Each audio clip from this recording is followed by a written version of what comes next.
Hello bachcho, let's read the question first. And question says that a point mass m starts from rest and slides down the surface of frictionless solid sphere of radius r as shown in figure. Measure angles from vertical and potential energy from top. Find angle at which mass flies off the sphere. Mass flies off the sphere का मतलब क्या हुआ? जहां पर आपका block का contact sphere से टूट जाता है, जहां पर ब्लॉक का कांटेक्ट टूट जाएगा वहां पर नॉर्मल जीरो हो जाएगा, क्योंकि कांटेक्ट फोर्स ही नहीं होगा। क्यों? क्योंकि बच्चों कांटेक्ट ही नहीं रहा, तो कांटेक्ट फोर्स कैसे होगा? नॉर्मल तो कांटेक्ट फोर्स है। इसमें सबसे पहले हमको समझना होगा कि की कॉन्सेप्ट क्या है। की कॉन्सेप्ट दो है। इसमें हम यूज करेंगे सर्कुलर मोशन कॉन्सेप्ट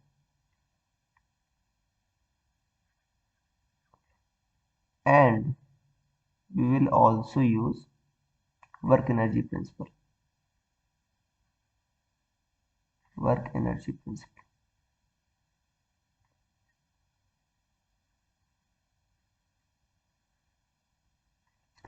अब यहाँ पर जिस इंस्टेंट पर ये कांटेक्ट टूटता है, मान लेते हैं वो एंगल थीटा है, तो यहाँ पर एफ बी टी इन्होंने बनाकर दे दिया already.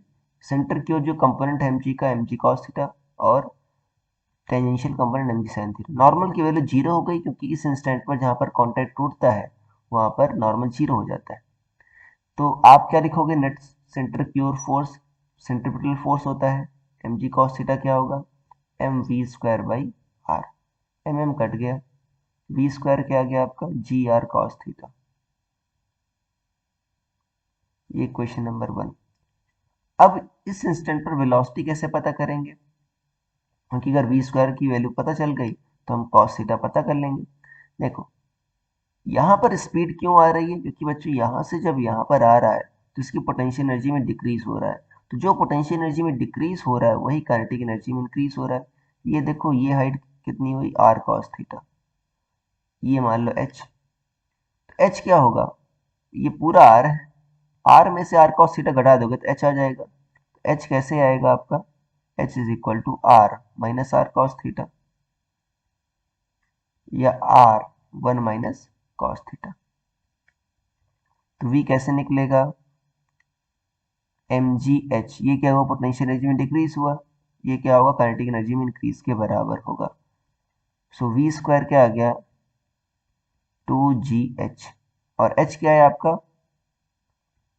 To G R one minus cos theta.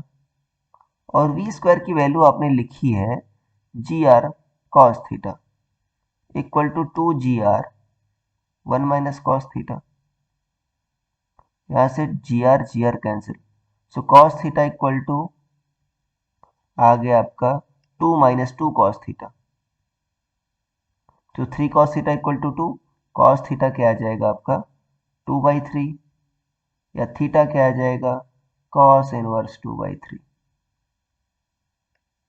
अगर आप ऑप्शन चेक करो, theta equal to cos inverse two by three, आपका ऑप्शन नंबर सी मैच कर रहा है। So I hope you understood it well. Best of the luck.